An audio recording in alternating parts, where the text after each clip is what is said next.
Happy Friday, Miami. This is Buy, Sell, Hold, a real estate podcast about what's going on in the Miami real estate market. I'm Peter Zalewski. I am a condo consultant. I'm an expert witness, also founder of the Miami Condo Investing Club. I'm joined here by my partner, the moderator of the program, no one else but Daniel Hernandez. He's a real estate advisor over at Compass Real Estate over in Coconut Grove. He does single family houses as well as condos. What's going on, Daniel? How are you? Ho, ho, ho, ho, ho, Peter, Merry Christmas. I think today's Boxing Day, too, if in case you're watching from the UK. Is today the first day of Kwanzaa as well? What other holiday greetings do I have to put out there to make sure, we're DEI? Do we still do DEI in Florida? Oh, Florida, I don't think so. I think it was outlawed. If it's not outlawed in 2025, it'll definitely be outlawed in 2026. Well, it's okay. I'm in Louisiana today where it's probably definitely outlawed. But in any event, this is by so hold Miami. I'm in New Orleans today. And as promised, we don't take days off, guys. You got other publications out there. Oh, I gotta go to Colombia. I gotta go to the Bahamas. I'm going to I don't know where do people go for the winter. By the way, I saw in Colorado all these folks that go to Colorado for skiing during this time of year. There's no snow. Well, New York, according to the financial press, I was listening to Bloomberg today. They were talking about 9 inches we were going to be rolling in New York City beginning at 4 o'clock, right as the market is closing and right as we're going live with this podcast. Well, it's certainly not snowing here, and I know it's not snowing in Miami, Peter. No, Gorgeous in right? Miami. Perfect Well, weather in Miami, blue skies, everything is perfect. ooh, I love that.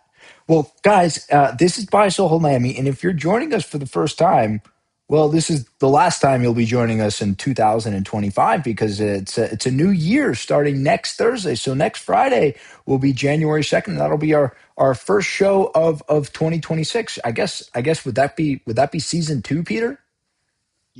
I think it might be. If you look at television, what do they do? 12 episodes, and that constitutes a season. So who knows? Maybe we're going to season four. Whoa, whoa, Peter. So this is episode 32. And if you're just joining us for the first time today, this is actually a great episode to join us because we're recapping the biggest stories we had in 2025. So 32 episodes, 31 episodes, times five. We've talked about 150 different things on this show in the last 6, 7 months. And Peter and I got together and we powwowed what we think are the most impactful stories we went through of the year. And we're gonna come at you hard because each one of them is really, really important about what happened back in 2025 and then what we think we're going to see going on in 2026. So jumping straight into it, Peter, Ron DeSantis, who is our lame duck governor, lame duck. I'm not trying to be mean or anything. He can't get reelected governor because he's terming out. So he has a plan. He has a vision. He wants better for the homeowners of Florida because he's been so great to the constituents this whole time. He wants to get rid of property taxes. And he's gone to the legislature. He's gone to the Florida House up in Tallahassee, and he's told them. He says, "Guys, I want you to put your heads together. I want you to get into little groups, and I want you to present some plans."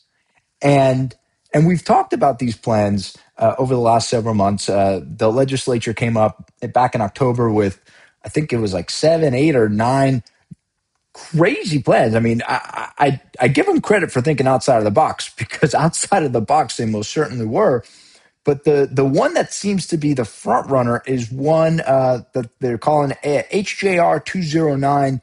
That was the one, Peter, where if you carried homeowners insurance, you would get an increase on your homestead.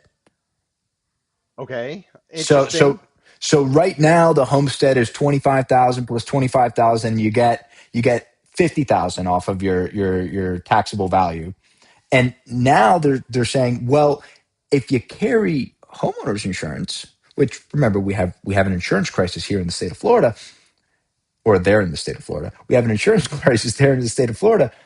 That if you carry homeowners insurance, we'll push that homestead to 200,000. So it's not a property tax elimination, but they're painting it as a property tax relief.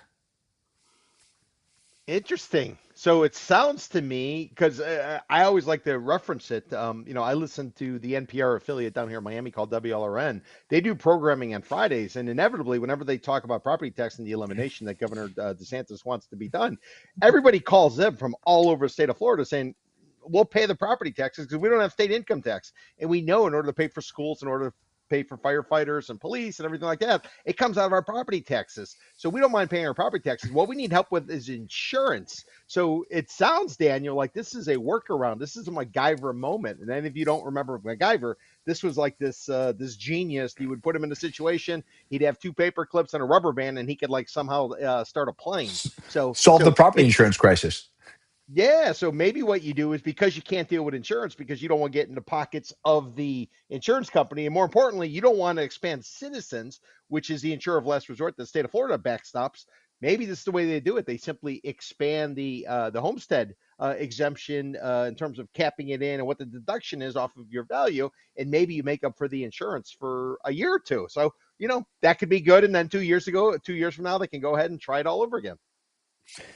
It's definitely not the most outlandish proposal, but it's a far cry from totally eliminating property taxes. Because Yes. we looked at the numbers last year or this year, a few months ago, and eliminating property taxes, even in a big county like Miami-Dade County, would be catastrophic to the budget. I mean, you would have to cut jobs, you would have to cut salaries. Now, it is worth mentioning that in none of these plans would school budgets get hit. So, your 2% property tax, we always talk about a third goes to the state, third goes to the county, third goes to the schools. The schools would always get their money. So that would be totally carved out. Who gets screwed in these really outlandish proposals are the smaller municipalities. So you got like the city of Coral Springs or all these small municipalities that don't have three, four, $500 million, billion-dollar budgets. So you cut out the property taxes, and where's the money going to come from? We're going to double sales tax? What else can we do, Peter? That's a good question. I mean, what do we like to do? What we like to do is we like to push it onto the tourists. So we put in place whenever we're going to bond out infrastructure, whenever we need to come up with extra money, we always hit the tourists. Whether it's at the airport, maybe they're renting a car, or maybe there's some sort of tax they put on a hotel room. Somehow they always hit the tourists over and over and over. But what we're hearing, and I'm interested to see the stats. First half of the year, Miami International Airport international passenger traffic was down. It was Right. down slightly, but it was off pace. I'm curious to see what we see in for the year of 2025 because if we are any reflection, or if Las Vegas is any reflection of maybe what we're going to see here, Las Vegas is getting crushed. You are seeing all these live videos, people walking around the Las Vegas Strip and taking a look at it. And why do I bring up, and nobody's around, but why do I bring up Vegas? Because Vegas is a real popular destination for those people coming from California, people on the West Coast, just like Miami's a popular destination for people coming from up in the Northeast, whether it be New York or Boston or anything like that. Right. So, and don't forget, the Canadians are boycotting. There's all kinds of stuff on social media where the Canadians like, we are not going back to Florida. We're dumping our condos. We don't want to be there because we got disrespected. And Governor DeSantis said basically we can kiss his ass, and he's not going to do anything. He's not going to bend the knee. He's not going to apologize. So I'm very curious to see what kind of plays out because if you lose the tourist money coming in here, I don't know how the hell you push forward any kind of elimination or reduction in property taxes because, Well, like you said, we where's the money have going to come from? people, we have 49% of pre-construction condos being bought by foreigners. That's right. That's right. And Latin Americans are a big percentage of that. And who else is Like there? The 90% Canadians. of that. Yep. Yep. Yep. Yep. Yep. Yep. Yep. It's a If you go to the, conundrum. it's definitely a conundrum. And I would imagine the vast majority, I don't have the numbers for this, but Miami Realtors probably does, but most of those pre-construction buyers are not homesteading these properties. That's investment grade stuff. So That's right. And I mean, they'd be paying property taxes on these properties. I'm doing a study right now. I was looking at Brickell Avenue area. The average asking price is $1.3 million a door or a unit. So if you just put 2% on that, you're talking 26 grand roughly in property tax. And this would probably would be on the hook what these foreign nationals or these visitors would be paying. Now you suddenly start whittling it down.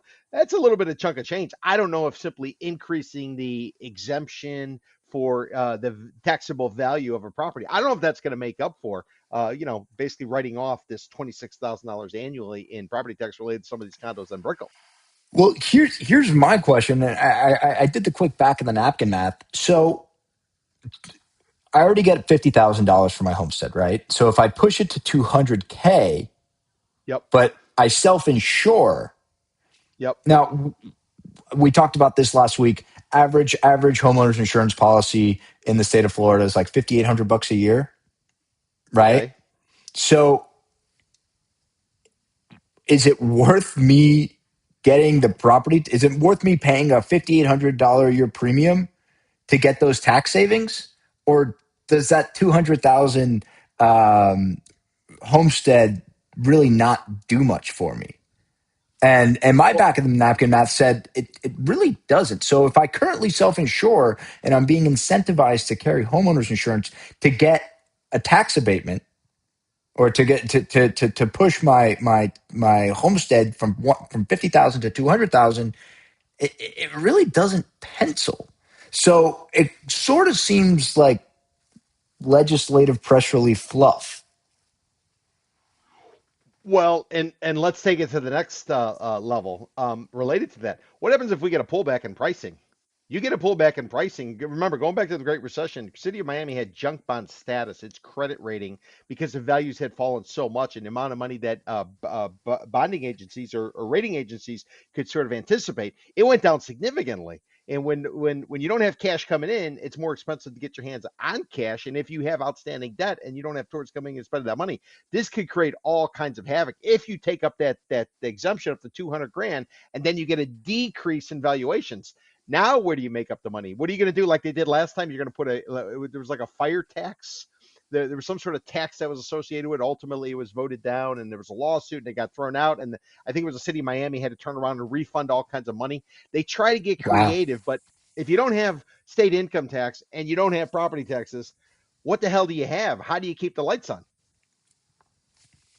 Well, they said the first idea when it was just, hey, let's just eliminate it. The only retort they had, the only answer was, well, we'll just double sales tax at 12%. I mean, that does not incentivize tourists to come over here and buy, I don't know, a digital camera from Best Buy before they go on their cruise. Again, And it try to push it on and it people on the harms counter. and it harms renters and middle and lower income constituents and residents here. So that Leave it. obviously wasn't going to be a popular plan. Yep. Leave it as it is. It's been working. We don't have state income tax. Leave the property tax in place.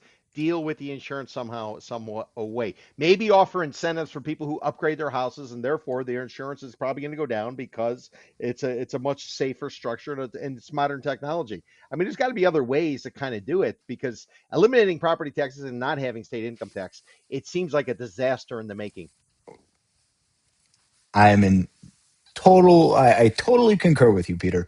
So buy, sell, hold. Florida's property tax moonshot will catapult the market. I'm a sell. I'm a sell. I'm a sell. All right. Miami's TS&D ordinance is better than Florida's Live Local Act. TS&D, by the way, stands for Transit Station Neighborhood Development. They got to get an intern to get a better name for that, but I guess that is what it is. TS&D.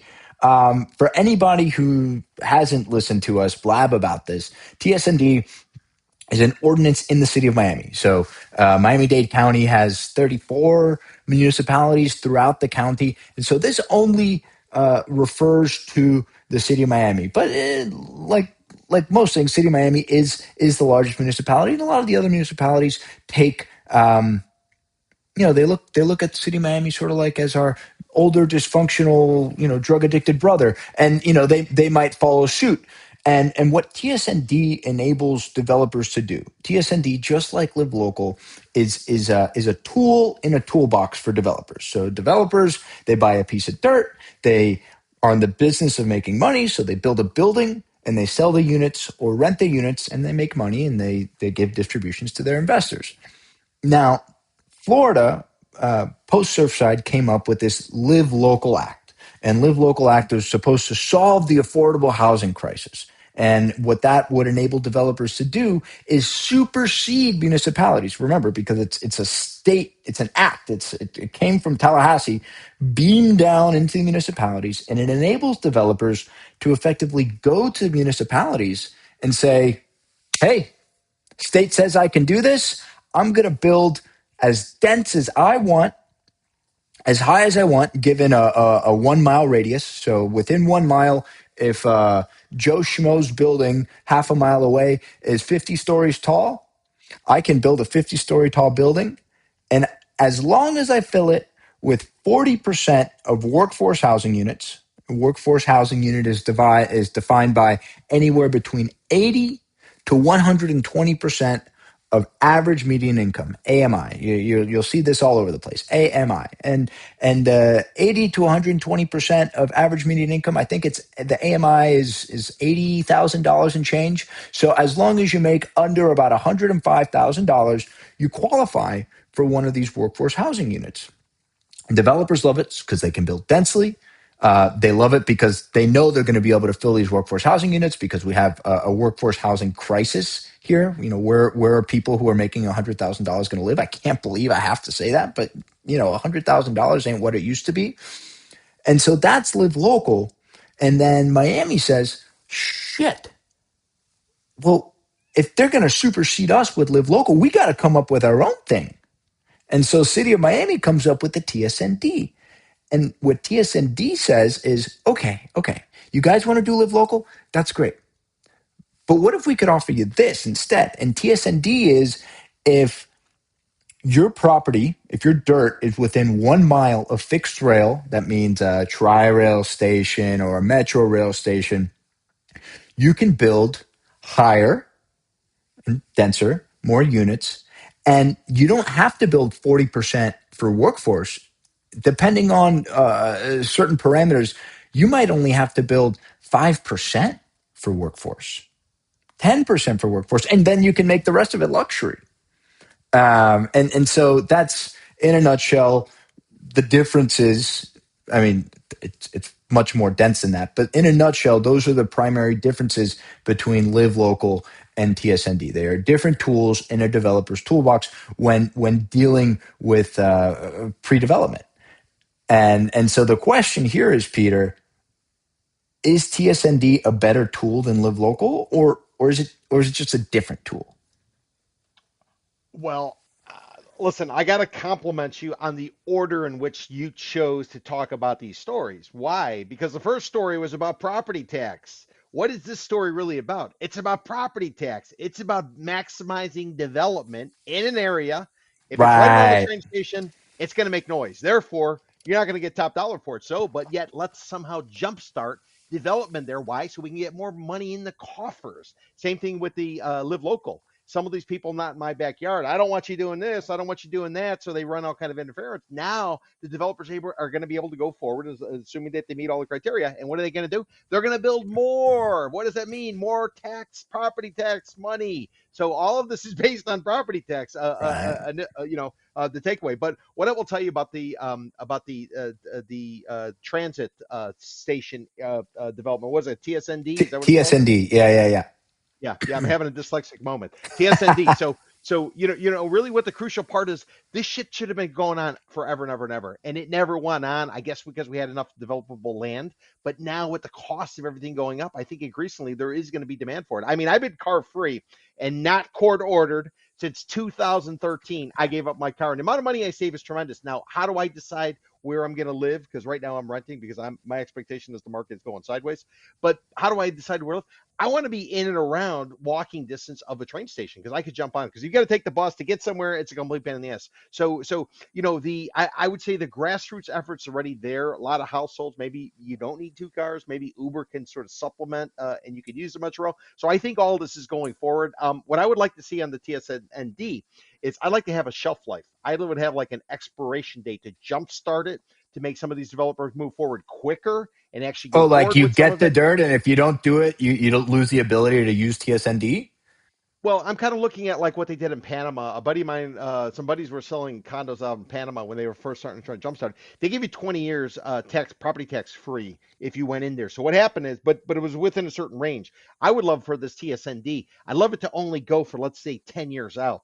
So beginning in 2026, only till 2036. Now the pressure is on to sort of move in here, and then otherwise maybe it'll revert back to something else because you just need a few to kind of get it going to jumpstart it. Now it's going to get built in and around Coconut Grove. It's going to get built around South Miami. But is it going to get built off of 79th Street? Is it going to get built in and around Hialeah Racetrack, places like that? Because you start doing that, now it becomes very interesting. Where if you are somebody without a car, it makes all the sense in the world. Now, in terms of the Live Local Act, um, I think Live Local Act can have some positives. The part that sort of annoys me about it is sometimes you can go potentially into South Beach on Ocean Drive, where it's all this Art Deco type of stuff, and the state gives you the ability, my understanding, and I'm not an expert in this, to basically tear shit down and replace it with some ugly suburban like building that doesn't have any charm, any character, and it's just out of place. And that's my concern about Live Local Act versus the TSND. I think that's something.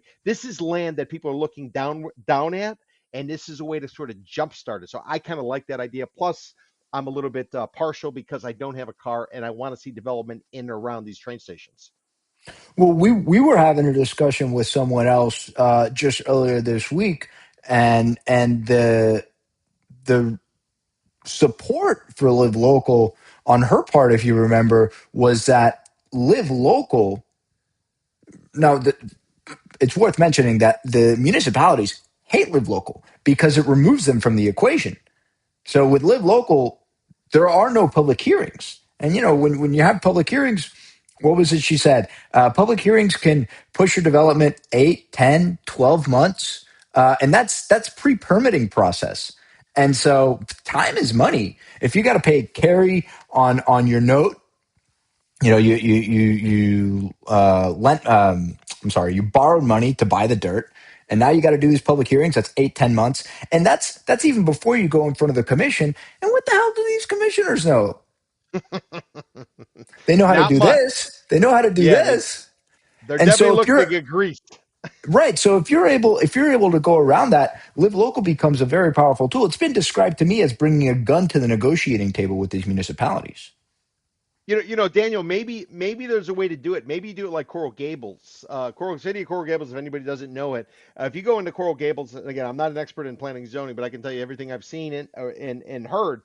Basically, you can go with certain height and things like that. But if you're able to mimic or sort of blend in your design, the exterior design with the surrounding neighborhood, then you ultimately get a bonus. If Live Local had some sort of component that required you to sort of incorporate the new product into the surrounding area. And South Beach is the best example. The Clevelander story. It's this historic hotel, and supposedly they want to tear it down right on Ocean Drive, and they want to replace it with Yeah. something that, yeah. So if you could get the theme, I'm good with Live Local. But short of the theme, I don't want Kendall Landia development, which is blah, put on Ocean Drive type of location. Okay, so you buy, sell, hold. Is TSND better than Florida's Live Local? In my opinion, I think it is because I think this land would not be utilized in any way, and I think this is a way to sort of jumpstart it and fill in the gap between the fat cat pads and then the renter pads. Because remember, you're right around the train station. It makes noise. It's not that desirable. You got riffraff like me wandering around. So I would say TSND would be good. It All would right, be better. you're buy. I'm still a hold on it. I know they both have their pros and cons.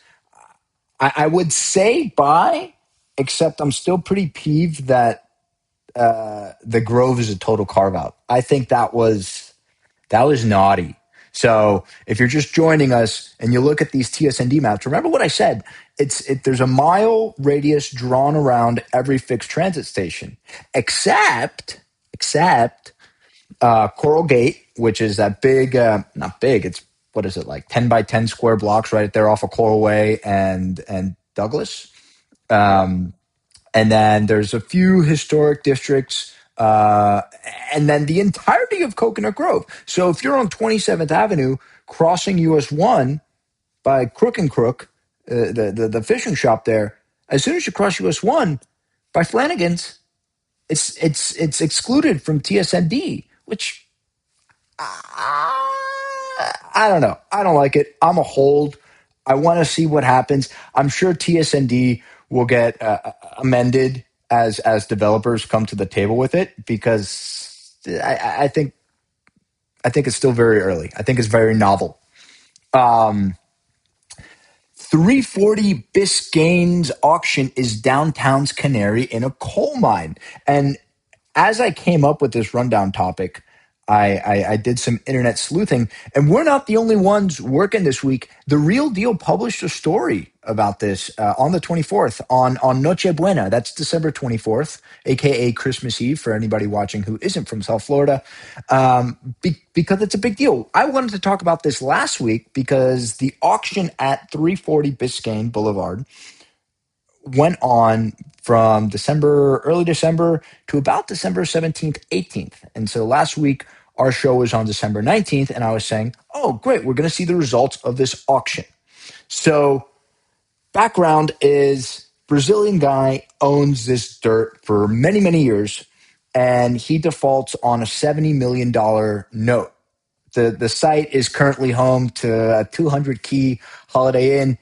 It's a fully entitled, fully permitted, ready to go high rise site. I think it's permitted for 85 stories, and he defaults on his loan, 70 million bucks. One of these commercial brokers get it. They put it on the market for 185 million dollars. No bites, or maybe they had some bites, but they didn't take it. It winds up going to auction, and the creditor has a credit bid, meaning that they're owed so much money that they get an automatic sort of freebie bid on this. They wind up taking it for 77 million bucks. They got this development site ready to go for $77 million. And I say, is this the canary in the coal mine? Because who wouldn't want to take this? It sort of seems like a deal, especially when we see what just closed across the river in Brickell. We were talking about this yesterday, Peter. The old yacht club apartments and Brickell Bay Drive office building. That site combined was assembled 4.2 acres, closed just past week for $520 million. That puts it at a cool $122 million an acre. The guys, Oak Row Equities, they put it under contract about a year ago. They were working together their capital stack, and they had to invite in an equity partner, Peter, Mr. Vlad Dornan. You remember him, right? From Old man Dornan. Missoni, Old Man Dornan, Missoni, Una. He's doing the Amano Miami Beach. He put up 830 Brickell Avenue, which is the belle of Brickell Class A plus office space. Which, by the way, did you see they lost their penthouse tenant? Well, for disclosure, I was an expert witness in case against him in that property on the office building only. So But just to but kind of put that out that there. office building, the last tenant that they leased was a Brazilian investment bank. This is not related to the story, but I had to chime in on it. Brazilian investment bank Banco Master, which I had never heard of before. They were paying something like 190 bucks a foot for the last lease, and there was some crazy securities fraud. Anyway, they ain't moving in anymore. But so Vlad Norden, the guy who built that building, is now an equity partner in that Yacht Club Apartments, Brickell Bay office tower, assemblage 4.2 acres for $520 million. So 122 million acre, or you could just go right across the bay. You don't have to do any permitting. You don't have to do any planning. I'm pretty sure the building was already designed. Architectonica, you're ready to go. Just put a shovel in the ground and build it. And the creditor picked it up for, well, $77 million. That seems like a steal. If you're in an up market, if you're in a down market, land's got no value. And that is the rub. I mean, this particular site that we're talking about, the World Trade Center site, and just so everybody has some context. So The back in the day, regalia. yeah, back in the day, Miami was going to potentially be the secretariat for a free trade zone that would go from Argentina all the way up to Alaska. It's called the Free Trade Area of the Americas. And the gentleman who was going to go forward, the Brazilian old man Bomeni, I think is his last name, Bomeni. Gilberto Old man, Bomeni, yeah. yeah. So old man Bomeni, he owns the World Trade Center in Sao Paulo. So his idea was he was going to come here. Miami was going to be the secretariat. International trade was going to go on. You weren't going to have tariffs. You weren't going to have any of that stuff. Boy, how things have changed. Now, he originally announced that project a decade ago, was never able to kind of get it off the ground. He was running it as is, as a Holiday Inn. And what's right next door to it? Nothing else but the Waldorf Astoria, the building that looks like the blocks are turning. So you The would think Tetris building, yeah. if Waldorf Astoria is throwing off units or trying to get $50 million a door for some of their penthouses, why the hell? I mean, what is this site going for? 77 million? Is that what you're telling me? Yeah, that's what So, they picked it up for. something's not adding up. I mean, if I were going to look at it, yes, I would look at it as a canary in the coal mine, but I would also look at the over payment that was spent, the $520 million to take down the dirt right by Ken Griffin, Ken Billions from Citadel, by his site. Those guys who spent the 520, they should have gone to Ken and said, Ken, listen, we know you're not going to build this freaking office tower, even though you keep talking about it over and over and over. Why don't we just take you out? And rather than dropping 520, they could have made Ken whole on his $220 million dirt purchase, whatever the hell No, it no, no, was. no. Kent spent way more than that on that assemblage. He spent over $500 million on that, I think. It could have been a push. If these guys know how to build, now Vlad knows how to build because he's put up two towers, two condo towers, as well as a office tower. Let him run it, have Ken throw in the dirt. They could have made it nice and simple, but instead these guys go ahead and they overpay again. $520 million for that dirt. That's a lot. and That's a and lot. let's say the market goes sideways. The market goes sideways. What the hell are you going to do with it? You're going to sit on it. What is the carry on that dirt? And if the guys had so much cash, why didn't they just go in on their own? Why did they need to bring in all these separate partners, kind of make the numbers work? The reason Well, why is the numbers don't work. maybe I'm just being hopeful. Maybe I'm just seeing silver linings. But Vlad knows luxury, right? Vlad's got No, his no, no. Amman Vlad brand, Vlad is learning luxury. His Missoni was just a shit show going off. and Una then should have he been didn't delivered. he didn't he didn't pay a vig to any brand flag for Una. Una's nothing. But It's Una.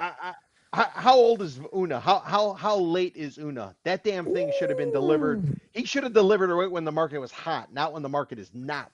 Just to give you an idea. But he's got the battle scars now. He's hit the three. Now he's legit. Now he's learned everything, and maybe he's going in. And who knows what the terms are? Maybe he's got some kind of loan to own type of situation with the would be buyers, or maybe Vlad can take it over on his own. I mean, I'm just purely speculating on here, but it doesn't make sense to me why you got dirt on the market, i.e., this auction site and or Ken Griffin, Ken Billions, who's never going to build that office tower, not anytime soon, at least according to me, because Did, he's didn't blowing you ju- so didn't many didn't you tell me promises. that there was some rumor mill out there Yeah, that January? yeah. Somebody told me that even though the cost has gone from an estimated $1 billion to now 2.5, they say he's going to put a shovel in the God. ground in January. Listen, I will take the Ooh. I will take the over on that. I don't think it's happening whatsoever. Over meaning in terms of the duration. I bet a year from now, when we're wrapping up 2026, Daniel, we're going to be talking about whether or not Ken's putting a shovel in the ground. We'll also be You heard talking it about here first. whether or not Vlad is going to be going forward on that particular site, because I just don't see it happening. What I see happening is maybe you bring in some food trucks or old school ways roach coaches, No, no, bring them no. in, do a Paddle's the new roundup. roach coach. Yeah, do a roundup like they did with Winwood Yard. Ultimately, they had this dirt. They didn't know what the hell to do with it. They brought in these food trucks. They got permitting for beer and liquor and a little music stage, and they were able to do something with it. I don't know what they're going to be doing with this anytime soon. Because remember, don't forget you had Stephen Ross from Related Ross, which is kind of weird because Stephen Ross started it, and why it's called Related It's Ross. it's it's related companies and it's related group of Florida. Yeah, yeah, yeah. But we don't want to get it confused with George Perez. Old man Perez is related, so I guess Right. that's kind of why they're doing it. But they just sold the dirt. Stephen Ross couldn't pull off a mixed use office No, tower on Stephen one. Ross is very publicly all in on Palm Beach. He's Well, all in on Palm Beach. but he was trying to work with Swire to put something up right at Eighth and Brickell, and he had to throw in the towel, bend a knee, and allow the Mellow Group to come in and ultimately take down that site.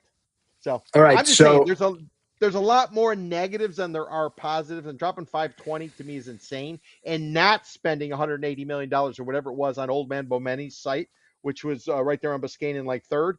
That's a smart move, not pulling the trigger. Let's see what the lender does when they're stuck with that dirt. They're in the business of putting cash on the table. They're not in the business of holding the dirt, regardless of what the terms are. So watch for some kind of JV, or watch for the institution, the lender, to try to move it off the books. It's going to be David Martin. You know it is, right?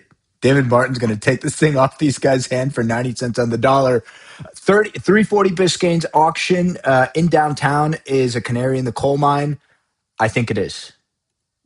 Buy, flip the table, flip that damn thing over. It is a canary in the coal mine. As put on the record, as is the 520 spent on that dirt. Those two at the same time, because they're going in the opposite direction. So one of them's right and one of them's wrong. I would bet on the Biscayne Boulevard one being the right indicator rather than the Brickell Bay Drive site. Ken Griffin, aka Ken Billions, goes all in on Miami. If you're just joining us for the first time, why do we call it Ken Billions? Because we had a slip up and it just sounds good. Why? Because he's got billions. Stephen Ross is a billionaire. George Perez is a billionaire. Ken Griffin, he's a multi billionaire. This is money that Miami has never seen before. And maybe Stephen Ross has exited this market, but Ken Billions has filled his shoes and filled the closet full of shoes that size. Why do I say Ken Billions goes all into Miami? Because not only has he decided to purchase property here, he's moving his company here. He wants to build a vanity tower here.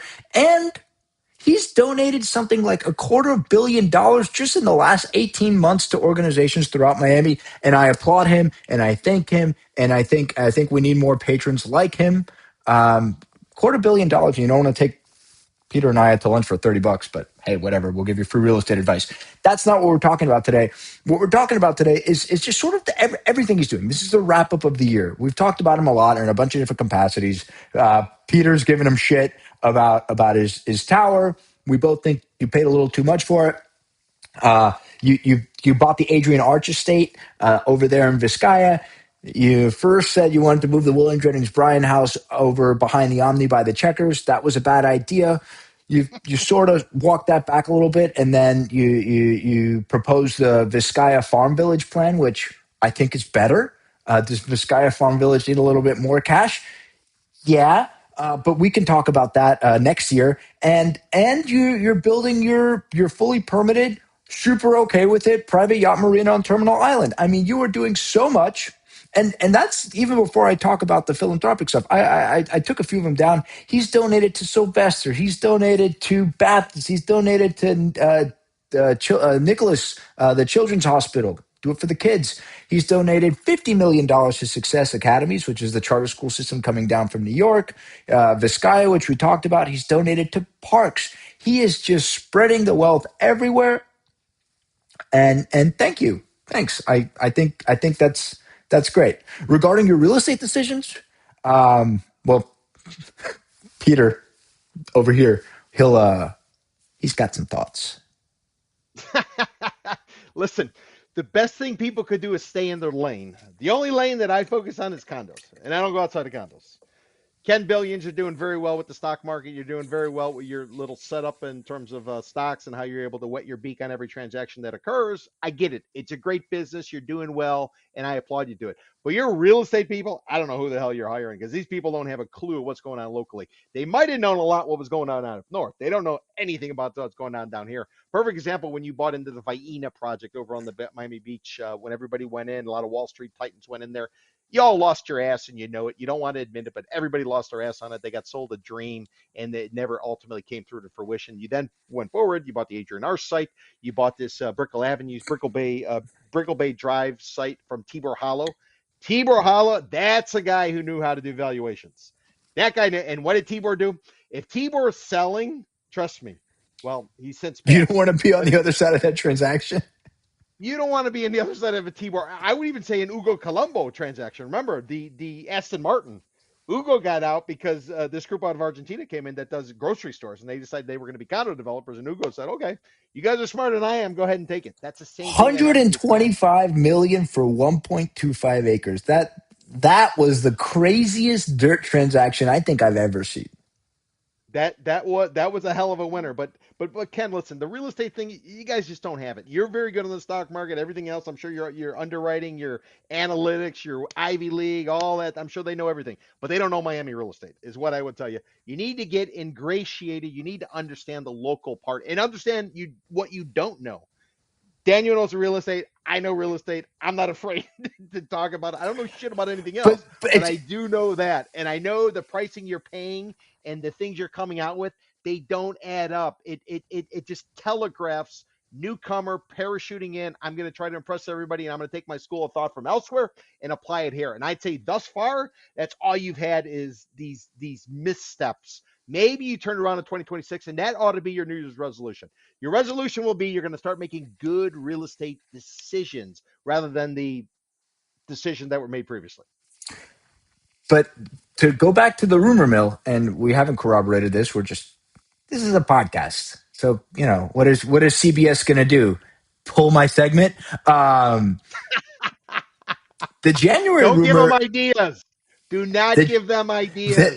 the January rumor is interesting because just across the street, and you and I talked about this, just across the street, you have Santander building their super tall, awesome headquarters, which, Peter, you got a building on the bay.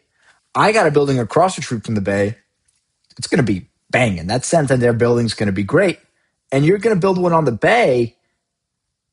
I'm going to be done first over at Santander, and I'm going to be at a discount because you're building Bayfront.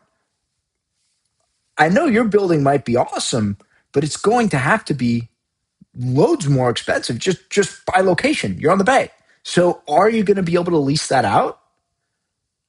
Stephen Ross didn't seem to think so. He bailed. He had 1 million square feet of office space. And I then agree. these guys who just dropped 520 on the 4.2 acre assemblage right next to Ken Griffin's site, they got 3 million square feet of development rights. There's a lot of competition going on right here. So if Ken doesn't hurry up, he's going to miss the boat, as they say here.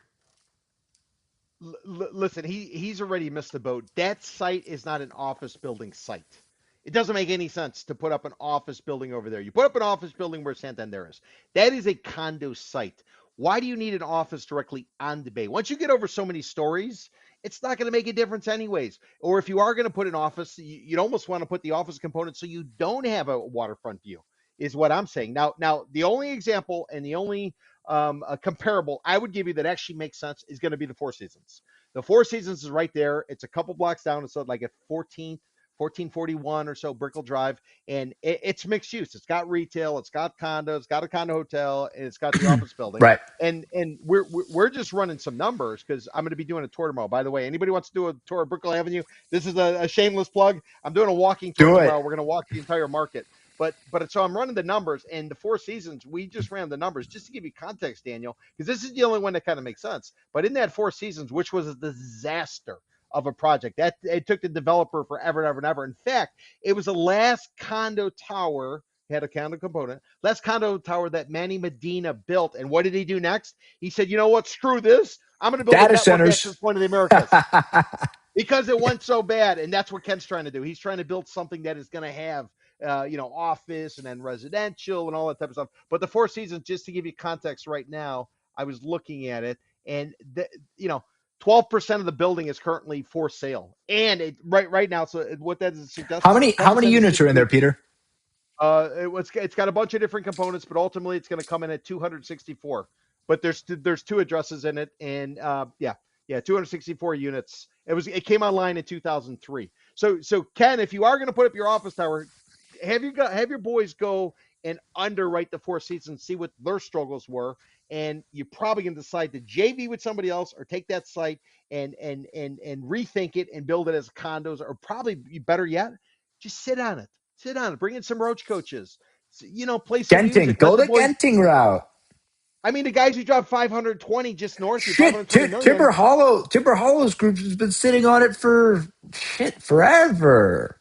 and ever and ever and ever. Yeah, Ken. I mean, listen, let the market come to you. Let everybody build based on the rumor that you're going to put something up, and then JV down the line with somebody else. But don't get into something you don't know anything about. And from all your moves thus far, show you don't know anything about this from my perspective. Ken Billions goes all in on Miami.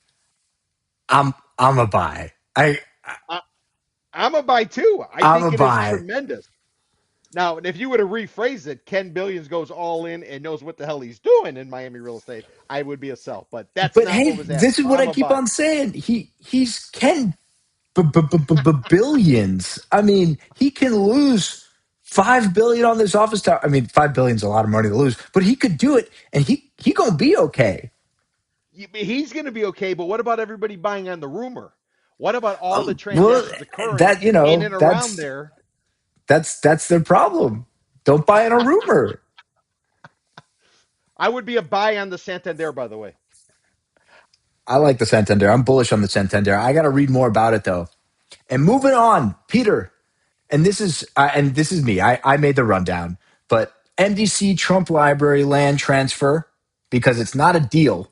It's not a deal. It's a transfer. It's a conveyance. Is the most impactful story we've had all year, and I'm going to talk about it until I'm blue in the face.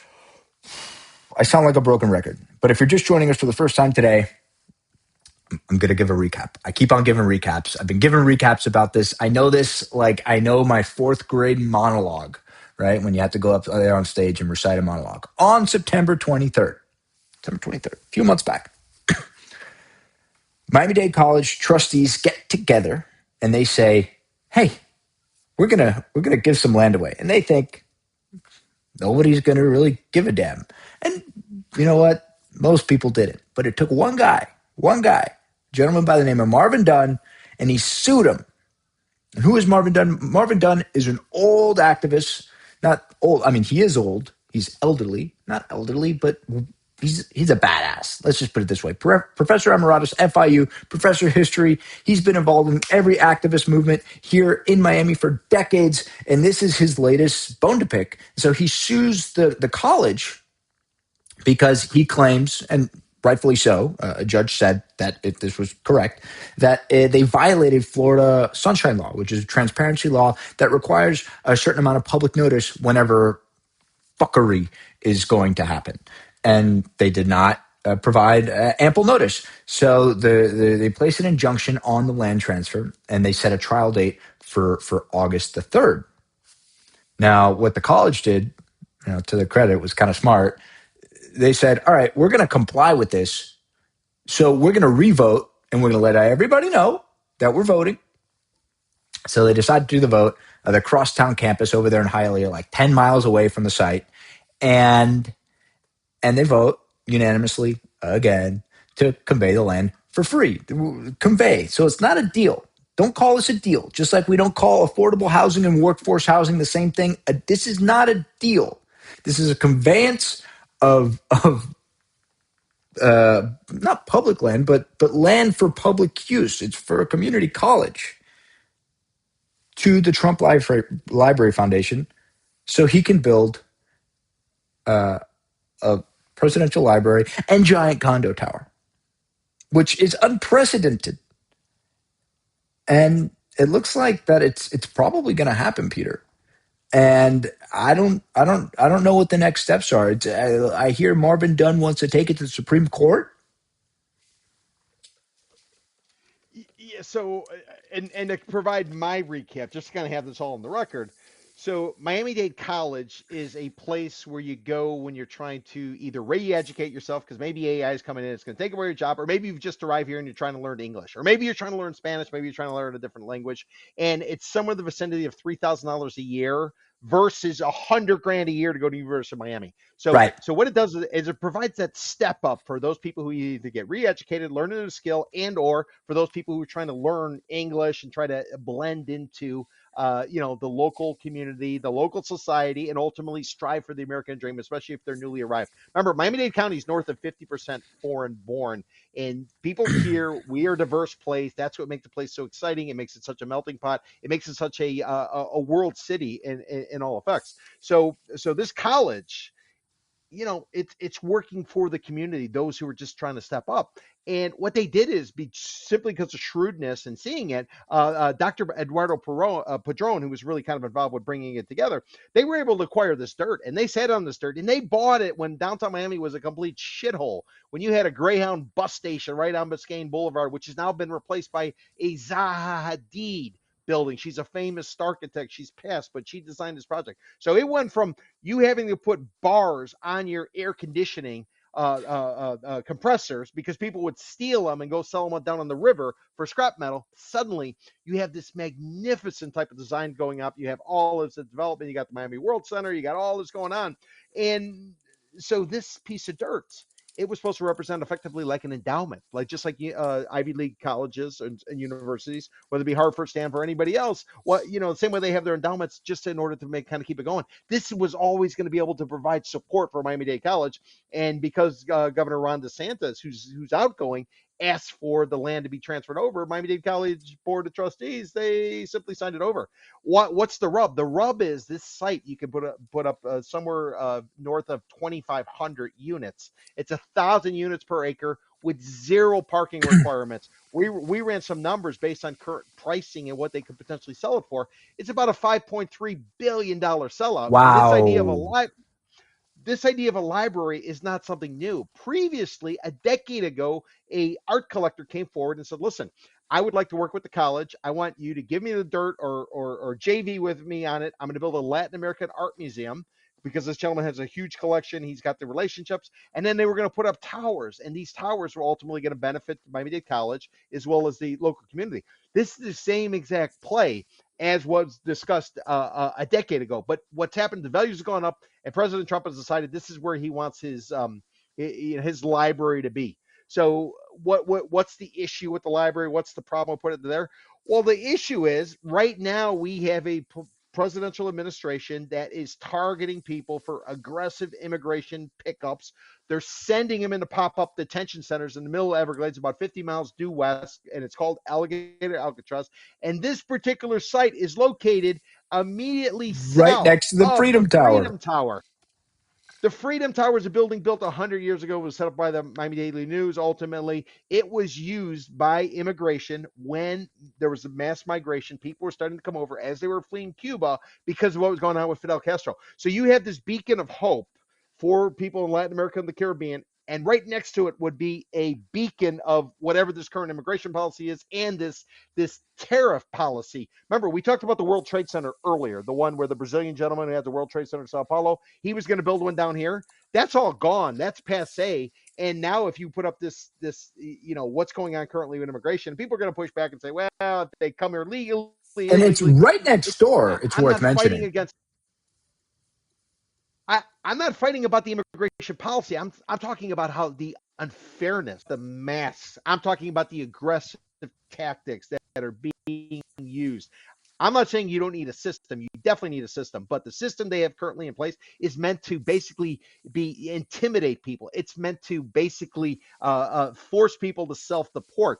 And how do you put a building from representing a president right next to a building that represents freedom, the American dream, the Miami version of the Statue of Liberty? And that ultimately is the rub, and the fact that you stripped away because you've given zero money to Miami-Dade College for that site. You've given them zero. We priced out that site north of $300 million or so for the dirt. The college got nothing out of it. So what they built as Right. their basically the rainy day fund is now gone. It's pissed away. They got nothing out of it. And lo and behold, we might have a presidential library going up right next to a site that used to represent freedom and bring us your poor, bring us all of that because we want to give you the American dream. We want to give you that opportunity. And that really is the rub. But if there is good news, what the good news would be, Daniel, is that everything in real estate, in my opinion, takes 3 times as long and costs twice as much. And why is that good news? That's good news because there was just an election for the city of Miami mayor, and there was a resounding pivot away from what had been this the Yeah, current but what stance. what what can she has nothing to do with this. Well, so our new mayor, Eileen Higgins, she's a Democrat. She represents the opposite of what previously was being done with the crypto bros and the pro MAGA and all that type of stuff. What she can do along the way, slow walk it. Slow walk it. And what did we talk about earlier with this site where that was auctioned off, the Old Man Bomini site, which was It's going to this be the one World right Trade Center here in where Miami? you have this Holiday Yes. Inn. Yep, exactly. So what do? You slow walk it. You miss cycles. All of a sudden, after a while, stuff can start to go sideways because this is such a Yeah, but cyclical business. here's the thing. All the money being raised, they're going to raise $950 million reportedly to build this thing. And it's all being financed, not even financed. It's donations from Meta, it's donations from the news companies, donations from the tech companies. It's it's not an investment grade thing. They're building it because they want to. Okay, but let me just throw out how many towers has Donald Trump or the Trump family built in Miami? I'll give you the answer. None. They haven't built any. The only tower they tried to put up down here was in Hollywood, Florida. That was a complete disaster. All of the names, the Trump names on the projects here, they were done by people like Gil Deser and George Perez with the related group. The stuff up on Sunny Isles Beach, that was a the site that they have in Doral where they have the golf course. Used to be Big Blue. It was the big Miami Right. Open, whatever it is. They didn't build that. So they haven't actually built anything. The only one who's put up anything is his son-in-law Kushner, and he's put up some rental towers right up the street. But short of that, they don't have the experience. And what do we always say, Daniel? When you come to Miami, when you go to build in Miami, it's not like building like anywhere else. That's why I say, ask Mr. Dornan, who's on his third project, and he's just like been, scraping bottom trying to make it happen. Ask Ellen Faina, old man Faina. Ask all these people. When you try to come here and do stuff, it doesn't always go the way you think it goes. It takes a little bit of experience. So I would just say I think there's a lot of opposition. I think there's going to be a lot of pushback, and I don't think it's going to be a nice, smooth type of situation like it probably would have been if it was in Palm Beach County rather than Miami-Dade County. And then my final point, if you look at the construction workers and you talk about who's the actual laborers are, the swing and the hammer guys, you got to kind of wonder, how easy of a site is it to build from a construction? I'm talking swing and hammer perspective. So just something to keep in mind. That's hopeful. But let me ask you this, Peter. And to wrap up the year, is that the most impactful story of the year? When dollars, everything together, is that the most important thing we've talked about all year? Are you It, buy, sell, I, hold? I know I'm a buy because you got the immigration factor. You have the tariff factor. Ken Billion said that his office tower went from 1 billion to 2.5 billion to build it. You have the presidential political factor. You have potentially the mayoral factor. There's so many different things There's that are so all many things that interrelated. touch this. Yeah, and it's made Miami a real focal point because this story about the dirt basically being given away to the Here's the presidential thing: library, it's gone nobody's writing about. internationally. I understand, but we read the trades, to come up with our rundown stories. I think that there is a lack of reporting on this. The Herald reports on a lot of stuff that, well, I mean, it's awful, but they got 12 pages in their paper on a good day. They're not writing about this enough. And it is very impactful. It's downtown. It's next to the Freedom Tower. It's next to a lot of really big development. Um, I So don't. what? All right, let me just give you a little bit more news. Remember, I said it takes 3 times long and costs twice as much.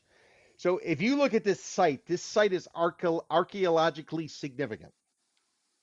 If you look at what previously was on the site, there was like a 5-story building of some sort, everything low rise, and then it was a parking lot. Wouldn't it be fitting if they go to actually go forward and do something, and what do they find? Another Miami Circle of some sorts, which Oh, basically, if anybody can get rid of the Indian bones, it's the Donald Trump DJT Library Foundation. You know, you know who? Well, I mean, it's the last thing I'm going to say of the year when it comes to this. Haven't heard about those St. Regis Indian bones since they reported about it in June. have not heard a word. Have Our not heard a cousin word. If Paco went to anybody go doesn't pick up the know, bones. yeah, yeah. If anybody doesn't know, like the inhabitants, the Aboriginals here were the Tequesta Indian tribe, and as many of these buildings are being built, they're forced to do the archaeological digs, and they're finding stuff. And there was a project down south that the related group is putting up, and they suddenly found all these bones. People had to sue. The Miami Herald had to sue in order to get access to information that should have been publicly available. So yeah. When you find these types of remains, if you will, it creates a real big issue. And this particular site for the presidential library, it's in a zone that requires due diligence, is what I'm told. And who knows? Maybe that's why the college never did anything on their own with the site.